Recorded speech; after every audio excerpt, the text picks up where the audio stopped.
আপনাকে একটা প্রশ্ন করি। আপনার যখন ২ নাম্বার চাপতো মানে বাথরুম চাপতো স্কুল কলেজে, তখন আপনি কি করতেন?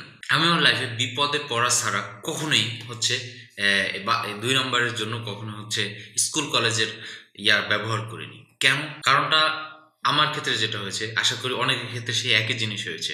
যে হয় লক নাই, নোংরা, পানি নাই, অপরিষ্কার পরিচ্ছন্ন, গন্ধ ইত্যাদি। সেটা একটা উপজেলা লেভেলের হোক কিংবা একটা হচ্ছে বিভাগীয় লেভেলের স্কুল কলেজ হোক।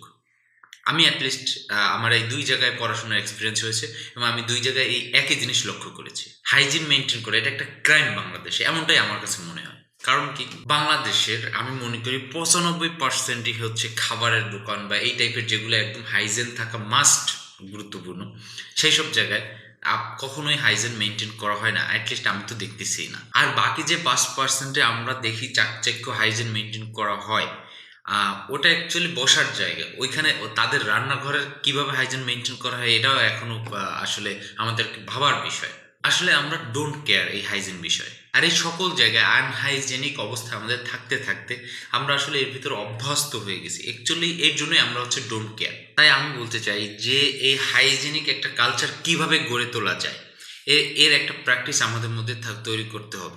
তাহলে সেক্ষেত্রে আমাদেরকে নিজেদের ঘর হাইজিন থাকতে হবে, নিজেদের তারপর রাস্তাঘাট পরিষ্কার পরিচ্ছন্ন এইসব আমাদের থাকতে হবে। বিশেষ করে যেসব বাচ্চারা প্রাইমারি বা হাই স্কুল লেভেলে পড়াশোনা করে তাদের স্কুল, তাদের পরিবেশ হচ্ছে পরিষ্কার পরিচ্ছন্ন এবং হাইজেনিক আছে কিনা এটা খেয়াল করতে হবে।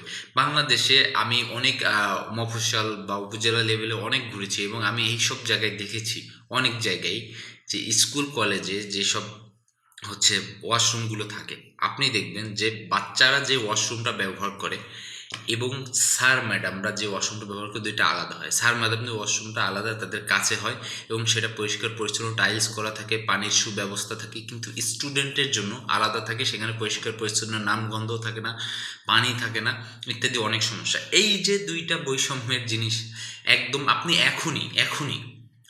এখনই একটা মোটামুটি লেভেলের একটা স্কুলে যান মফস্বলে, এখান থেকে উঠে আপনি জাস্ট হাইটা চলে যান, যাই আপনি দেখে আসুন। ঠিক আপনি এটাই দেখতে পারবেন যে ওয়াশরুম দুটা আলাদা, স্যার ম্যাডামের জন্য আলাদা, স্টুডেন্টের জন্য আলাদা, এবং স্যার ম্যাডামের টাইলস করা, পানি আছে, পরিষ্কার পরিচ্ছন্ন, কিন্তু স্টুডেন্টের তো পরিষ্কার পরিচ্ছন্ন না।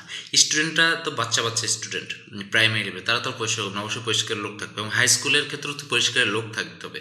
তাহলে এই যে জিনিসগুলো ডেভেলপ করা হচ্ছে না, আনহাইজেনিক কালচারগুলো তো ছোটোবেলা থেকেই গড়ে তোলা হচ্ছে। তারপরে হুট করে আপনি এসে একদিন বলবেন যে এই কি হইলো, খাবারের দোকানে হাইজিন মেনটেন করে না, এইখানে হাইজিন মেনটেন করে না। আরে বাবা, ছোটোবেলা থেকেই তো আমরা আনহাইজেনিকভাবে বড় হয়েছি, হুট করে এখন আমি হাইজিন মেনটেন করা শিখবো কীভাবে? তাছাড়া আর একটা জিনিস, কেউ যদি দোকান দেয় বা যে কোনো কিছু দেয়, তারা মনে করে যে আমি এই দোকানে একটা জিনিস কিনতেছি এবং বিক্রি করতেছি, দ্যাটস ইট, এটার মধ্যে আমার লাভ থাকতে হবে। কিন্তু এর পাশাপাশি যে মেনটেন্যান্স কস্ট, পরিষ্কার পরিচ্ছন্ন ইত্যাদি কস্ট, এগুলো আমাদের দেশে কাউন্ট করা হয় না, যার কারণে তারা এগুলো করতেও ইচ্ছা প্রকাশ করে না। তো সরকারিভাবে এটা বাধ্যবাধকতা আনতে হবে।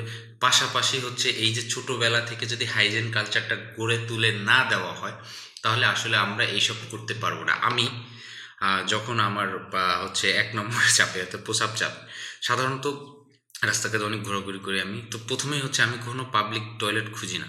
কারণ এইসব জায়গায় ঢাকার ব্যাপার আলাদা। আমি ঢাকায় কখনো ওইভাবে পাবলিক টয়লেটে যাইনি। বাট অন্যান্য যেসব এলাকায় আমি পাবলিক টয়লেট খুঁজি, আমি খুঁজি প্রথম হচ্ছে মসজিদ। মসজিদে আছে কিনা। তারপর আবার মসজিদে অনেক জায়গায় হচ্ছে তালাবদ্ধ থাকে আর সেখানেও প্রচণ্ড আনহাইজেনিক। তারপরেও সেখানেও খুঁজি। আর যদি না পাই, উপায় নেই, আমার করতে হবে। আমি কিন্তু যেকোনো এক কোনা জায়গায় অনেক সময় করে ফেলি।